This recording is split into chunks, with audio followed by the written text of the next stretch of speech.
On today's show, we are interviewing a real estate developer, an entrepreneur by the name of Lynn Palmer.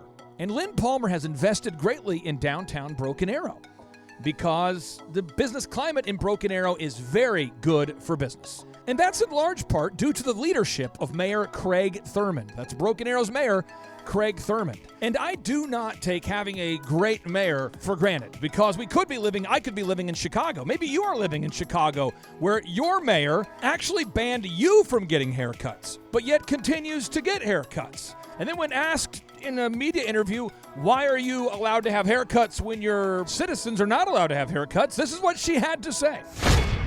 And I'm out in the public eye, and you know, I'm a person who I take my personal hygiene very seriously. As I said, I felt like I needed to have a haircut. I'm not able to do that myself. And so there's the double standard. You can't get a haircut, but I can get a haircut. You citizens, you can't get a haircut because you're not in the public eye, because you're not the mayor. You need to socially distance yourself. You need to not get haircuts while living in this quarantine. But she, as the mayor of Chicago, deserves to get haircuts. That's the kind of mayor that we could be dealing with in Broken Arrow, but we're not, thankfully, because our mayor actually understands the U.S. Constitution. He absolutely understands your personal freedoms that we all enjoy as Americans. He understands the First Amendment rights we all have to peaceably gather. He's a great mayor. He's a great friend, and here he is. Get ready to enter the Drive Time Show. We started from the bottom, now we here. We started from the bottom, and we'll show you how to get here. Started from the bottom, now we here. We started from the bottom, now we here. We started from the bottom, now we're on the top, teaching you the systems to get what we got. Colin Dixon's on the hooks, I break down the books. Z's bringing some wisdom and the good looks. As the father of five, that's why I'm alive. So if you see my wife and kids, please tell them hi. It's the C&Z up on your radio, and now 3, 2, 1, here we go. We started from the bottom, now we here. We started from the bottom, and we'll Yes, yes, yes, and yes, Thrive Nation, we are in the air everywhere, and on today's show, we are joined with the honorable, the super humble, a great American, Mayor Craig Thurmond, right here inside the Man Cave Studios. Sir, how are you? I'm great. How are you, Clay? Brother, I love it when you come in the studio. I love to see you. You're such an encourager. And on today's show, you brought in somebody you know. We have a citizen of the Broken Arrow area, I believe, a business owner. Lynn Palmer, welcome on to the Thrive Time Show. How are you? I'm great, Clay. Thanks so much for inviting me. Can you explain, Lynn, for the listeners out there, what exactly you do for a living? A lot of people, they're going to Google you right now. They want to know, what is it that you do? I actually was a home builder. Started building houses in 1994. I was the only woman general contractor in the state of Oklahoma. Wow. And kind of have semi-retired from that and jumped into more commercial development. So how did you get started in building? Or maybe when did you get started, and how did you get started in building? How did I get started in building? Divorce. Had 2 small sons. Needed to find a way to take care of myself and them, and always had an interest in home building, and was given that opportunity, bought my first lot, built my first house, and the rest is history. Did you have a background in building? I mean, did you know how to build homes? Did you come from a family of builders? Or? No, I did not. My dad actually was with the FBI. My mother was a homemaker. My interest in home building just came from college. I actually went to work for Macy's at Herald Square right at a college, and during the height of all the shops and Macy's cellar, and so I had worked in a commercial atmosphere with several large corporations, doing that for several years. Went for Macy's, ended up coming to Oklahoma sight unseen, interviewed with John A. Brown, came down here, which was supposed to be a 2-year stint, and 33 years later, I'm still here. That is so impressive. Now, when you were getting started as a builder, when did you get some traction? When did you recognize, hey, this is actually working? Actually, it was the same house that I first met Mayor Thurmond on. I was new to the Home Builders Association. I had built a parade house out at Forest Ridge that was getting quite a bit of attention and traction and Craig and a few of the home builders came out and toured it. That was the first time that I can recall meeting Craig, and from there it just bloomed. Now, a lot of our listeners don't maybe know what Parade of Homes is. Could you explain what the Parade of Homes event is? It's an event that's hosted by the Home Builders Association of Greater Tulsa. The builders put their best foot forward and put up a product that people can come through and tour. It's typically in June. I guess they didn't have it this year, but it's citywide. It's a wonderful way to showcase your product, and it's a great way to get people through and let them see hands-on what you can create. Now, what do you do now? I mean, what is your do you still build residential homes, or do you build buildings? Or tell us what you do now. Well, decided to retire from home building. Got it. Decided to Craig called and said, Lynn, you really need to come over here and take a look at this Rose District. It is got all kinds of opportunities. You really need to come look. In fact, I think he called me a couple of times. And one night I decided to drove down Main Street. I pulled into the old Tulsa Federal Credit Union bank parking lot, and the place was just horrible. It was in shambles. It was ugly. And I called my dear friend Stan Sinar, who is a commercial broker, and I said, I found it. We need to buy it. I can fix it. Wow. And that started Main Street Square, and that's been about 6 years ago. Decided at that point in time I'd had enough building, was going to semi-retire, opened a darling little home boutique and gift store called Simplicity. At Main Street Square, right? Yeah. And that didn't work out real well for me, because 2 years later, Stan and I bought the First Presbyterian Church down at Ash and College, just a few blocks north of Main Street Square, right off of Main Street. Now, I mean, for people out there that don't know this, I encourage everybody to do a Google search for 309 South Main Street, Broken Arrow. That's 309 South Main Street, Broken Arrow. Because if you do that and you take the time to look at the Google map, you've really helped to revitalize Broken Arrow. What are other buildings that you've put your mark on? Because really, downtown Broken Arrow looks nothing like it did 5 years ago, 6 years ago. What are all the projects you've been involved in as it relates to downtown Broken Arrow? Well, just the Main Street Square project. That would be Fleet Feet. I finished that one out. Everything in Main Street Square, which was a 5-unit building behind, which is now home to Rocket Fizz, Simplicity, The Girl Can Cook, and Succulent Shop, and a new salon that's coming. And Pretty cool. Yeah, it was really fun. So much talent, so much energy, so much time, talent, and treasure on behalf of so many people that have created that district and all the buzz and excitement. We also went down and I totally revamped the former First Presbyterian Church. It is now home to the Bramble Restaurant, and there is a 2-story, 8,000-foot office building, and WRA is our anchor tenant there. That is some great stuff. Now, again, so you've really helped change the face of Broken Arrow, but you're saying that Mayor Craig, he called you up and told you about downtown Broken Arrow? Is that what happened? Yeah, he called at least once, and I think it was the second call that made me decide to drive over. I was actually living just on the edge of Bixby at that point in time, and I went home and I told my husband, I said, we're getting in on that Broken Arrow Rose District, and I put the house on the market, sold it one day, and we were out of there and moved over to a little 1956 bungalow and moved in 2 weeks later.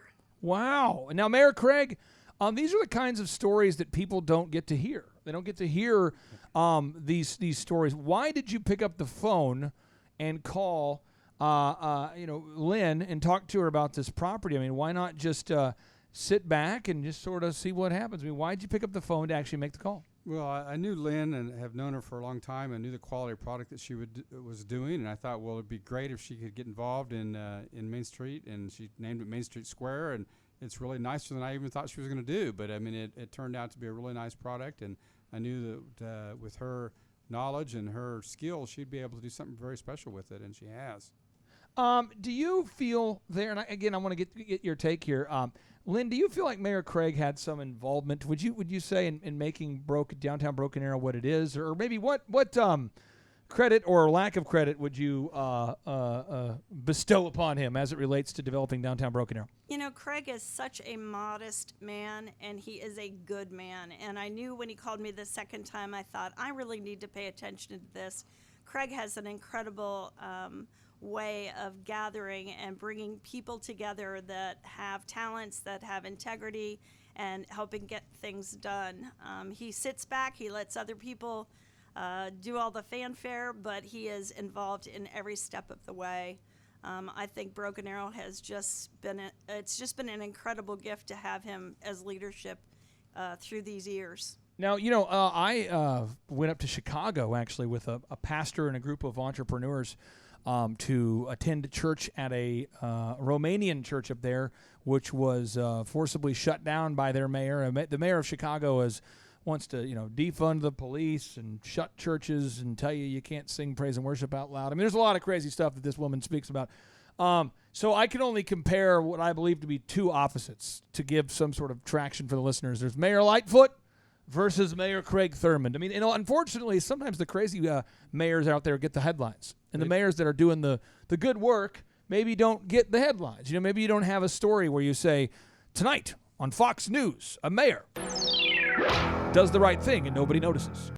Typically, they don't talk about these things. So, what would you like to say to our What would you like to say to our listeners out there who don't know Mayor Craig? I mean, what would you like to say to them? I want to make sure that the truth gets shared.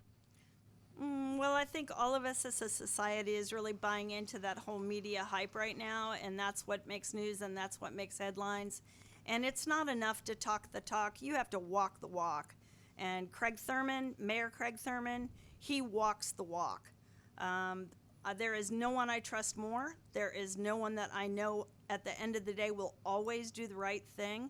And all I can say is we are in good hands, and we're continuing to grow and develop the direction we need to. Mayor Craig, I have a complaint.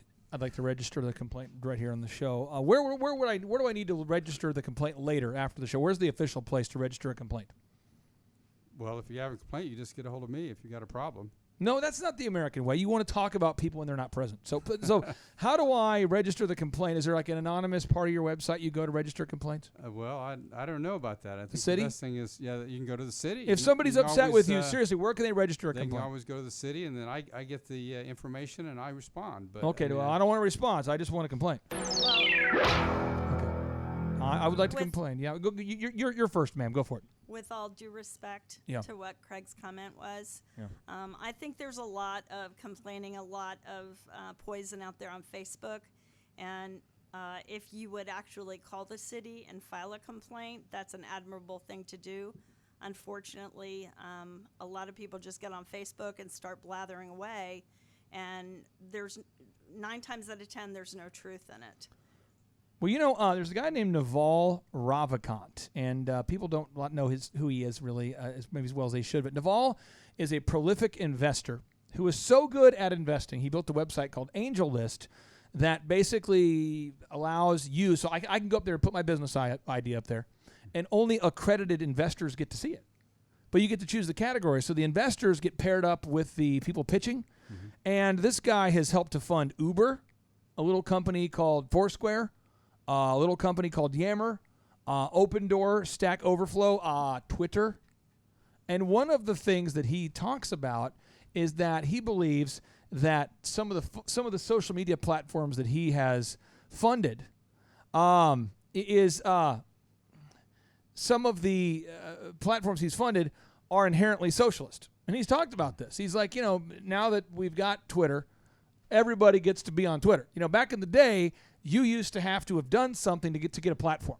So as an example, I would not have booked Lynn on the show to be here if I hadn't heard from multiple sources that Lynn had done something. Now, if Lynn had told me about how she was going to do something, or had criticized something that someone had done, or had torn down a monument against somebody who had done something, I probably would not have had on today's show, a woman who's upset about a lot of things who helped tear down an Abraham Lincoln statue. You're not going to do that. So to have a platform back in the day, you had to have done something. Now everybody can say anything, even if they've done nothing, which creates a problem. So I would like, because you've obviously earned a platform here, Lynn, I would like for you to ask any questions you would have for Mayor Craig Thurmond, who's also earned a platform.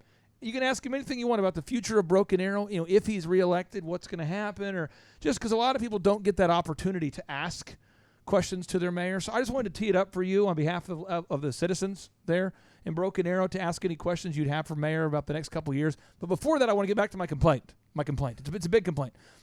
I used to go to Andolini's in downtown Broken Arrow, and I still go there. But it's getting busier.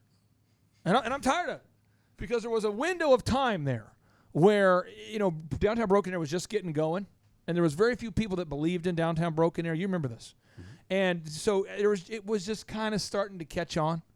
And I found myself, they would be like half full, because it was a newer thing, and you're trying to sell people on downtown Broken Arrow, when for 20 years it's been a wasteland of jackassery. I mean, it's been terrible. And now it's great. I mean, back in the day, it was like tumbleweeds. It was bad.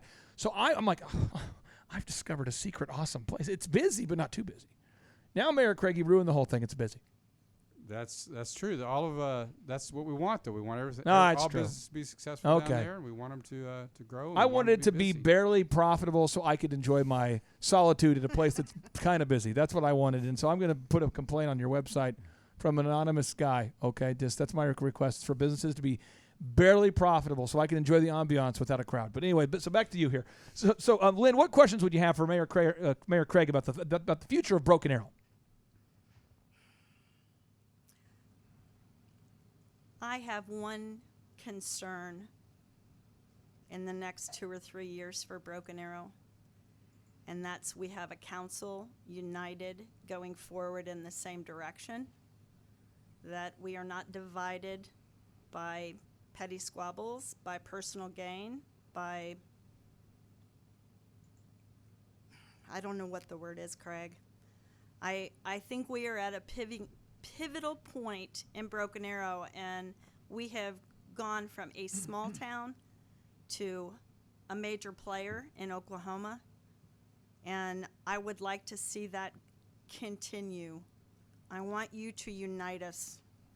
Well, I think it's important that we always have, and recently we've had some disagreements, but I do think that for so many years we had a very united council. And you're right, we're around 115,000 people now, so we are a larger community in the metro. And I do think that it's important, though, that we elect the right people, and that's so important. That it's hard to find people that have a common goal to just want to make their community better, and that's really tough to find. There's people that do have personal agendas, and I know that the one thing that us being a nonpartisan, a volunteer council, elected at large, I think that's important. That helps us. That does help us some, but it's just electing the right people is very important. I think what you just asked a very a question that to me ignited a couple other questions. When you have city council meetings, do you not? Yes. When you're in those meetings, and by the way, I really appreciate that you're in Broken Arrow. I just love you're in Broken Arrow. I love living here. Thank you. What is it like? I mean, do you have people that are fighting with each other? Does this happen? Is it peaceful? Is it like a dodgeball tournament where people are throwing wrenches at each other to dodge wrenches instead of balls? Is it that tough? Is it calm? Is it what does it feel like? It's mostly peaceful. At times we do have counselors that disagree, and they have the right to disagree, and so they can. But most of our votes are 5-0 votes. We do have occasionally we'll have 4-1 votes, and someone disagrees with something that's maybe that doesn't understand business completely and votes against something. But I think most of the time we do agree. Most of the time. Most of the time. Okay. And give me your core tenets so I know that if I agree with you or not. Do you believe in the Constitution? I believe in the Constitution and freedom. Everyone has a freedom of choice. Do you believe in defunding the police? No, I do not believe in defunding the police at all. Do you believe in tearing down massive monuments? No, I think that we got to remember our history, and some things about our history we don't want to repeat, and some things we do. Do you believe in raising taxes as high as possible to give money to random things that you're excited about? No, I don't think we should raise taxes at all. I think we should try to keep taxes as low as possible. And every time we have a bond issue, we never raise taxes. They're always the same. Here's the deal. I'll tell you this. With answers like that, I'm only going to vote for you once every 2 years. That's it. I'm not going to vote more than that. That's reality. I'm just going to vote for you once every 2 years. That's it. Right? I mean, is that fair with you? Or once every 4 years. Yeah. Every 4 years? Okay. Yeah. Now, the final question I have, and then Lynn can one-up me with the final question. Final question that I have that I worry about here is, if you don't become mayor again, what could happen? Well, we've seen a lot of things happen that it's amazing that a couple people can make a difference, but they really can make a difference. And I think we could lose some of our staff because they really like the way the city's happening right now and things that are going on in the city. And I do think that it's not like it's going to shut down. The city's still going to go forward, but I do think that the focus that we've had on police has been something that we didn't have before I was elected, and I think that police and fire and public safety is very important. I think being very business friendly is something that can slide away pretty fast. Yep. And I think that's something that we really need to maintain to be business friendly. We need that direction constantly. Lynn, we have time for one final question. What's your final question that you have for Mayor Craig Thurmond? Boy, Craig. Final question. You put me on the spot, Clay. I'm sorry. I apologize. I'm kind of hiding behind the soundboard here too, so it was a sneak attack. But there's people out there that want to ask the mayor tough questions. Craig, I'm gonna ask that you be a little more vocal or a little more share of your accomplishments. I think you are a very Agreed. And I'm not asking you to toot your horn or up and down Main Street or anything like that, but I do think people, and I think that's your strength as well. You're quiet, you're direct, you see everyone else's view, and then you come out with something that's very clear and concise. And I think that's why our city employees like you so much. But people don't know. A lot of citizens that I know do not know the things you've done. And if people would, instead of just reading social media and following what they think they read and see, if they would actually take a look at the accomplishments that Craig has done for our city, and he does it with the city's best interest, not any other reason other than that. This is not a jumping off point for Craig. You jokingly, Clay, asked him if he wanted to be mayor of Chicago when I came in. I don't see that. Craig always has Broken Arrow's best interests at heart. And you don't get paid. That's true. We don't get paid. It's volunteer. Right. And I think, I'm not a marketing person. That's probably a big challenge I have, and I know elections are all about marketing. But I'm just more of a behind the scenes get it done, and that's always been my job. I've always tried to get things done, and I think Lynn's right. I do need to start talking about more of the things that I've accomplished over the years. Let me tell you a fun political fact here for you about social media, and then we can wrap up today's show. This is true. Having worked with people in elections, I can tell you this. When a candidate posts a video on social media or a Twitter post, the people who disagree chime in 50 times more than the people that do agree. That's true. Every time. True. So you'll see a candidate who will write something like, I don't want to defund the police. I want to keep you safe. And you'll get 40 people that write, oh, you're terrible. Do you not care about the safety of our citizens? The police are brutalizing everyone. And they just say everyone. And they make a big thing. And so elected officials who aren't careful look at that and go, look, 50 people wrote a bad thing for every one that wrote a good thing. Well, the average good-natured person doesn't want to engage in social media battles. And that's why I would encourage you to talk to normal people like Lynn. Keep doing it. Keep sharing it, because you won't find it on social media, because according to Naval Ravikant, who funded Twitter, social media is inherently socialist. That is true. That's the real thing. It's an angry mob up there. But I appreciate you for joining us on today's show. And we're going to end this show with a boom. So here we go. 3, 2, 1, boom. Dad, can I come in? Sure. Come on in. How's it going? Well, what are you working on? I'm handwriting the checks to the employees. I like to do this myself. It's something I take pride in. Aren't there companies like Paychecks that'll do that for you? Yes, but I like to write the checks myself. I like to... Shh, Dad. What? Silence your mind. and listen to the voice of a weird man, and that weird man is you. Billy, someday when you get to be my age, you'll understand what I'm talking about. No, I will not. Billy, when you get to be my age, payroll processing will be the highlight of your life. You're sick. Oh, direct deposits, and state taxes and federal taxes and Medicare. All the deductions are so exciting, Billy. I might do it wrong. I might miss some critical deductions, and I need that kind of adrenaline rush in my life. Billy, I just need a purpose.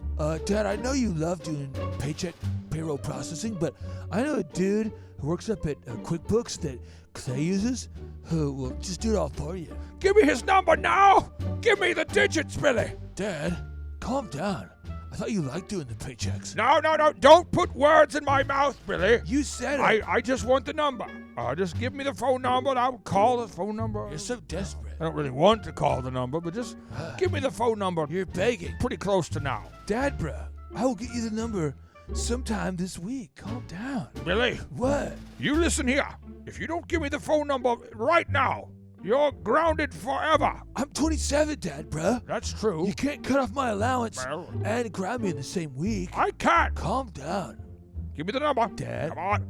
Billy. You said you didn't want it. Billy, give me the number. You said you didn't want it. Give me the number. Just admit it. Just say you want it. No. You do not want to do the payroll. Just admit No, it. I will never. Admit it. Okay, fine. I don't want to do the payroll, though. Give me the number. It's in my phone. Give it to me now. I'm looking. I want my time freedom back. I want someone else to process the payroll for me. Please, give me the number. I will give you the phone number, but you will restore my allowance, and henceforth, you will refer to me as the Golden Baby.